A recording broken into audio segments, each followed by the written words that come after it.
Hello guys, in this video I'm going to show you how to get premium on wallet for extra features, but first I wanted to tell you that don't forget to subscribe because at 10,000 subscribers I'm going to show you my YouTube revenue statistics and my growth strategy, how you can make money online.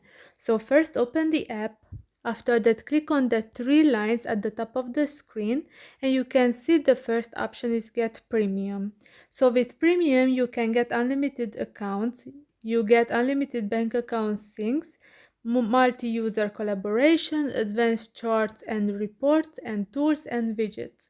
So you can see the monthly plan, yearly plan, and lifetime plan. So because right now I'm in Romania, it shows in RON, but the monthly plan is approximately $4. So if you want to get a monthly plan, click on that or other. It depends how long you would like to get the premium features, and after that you have to give your credit card information and then you're all set.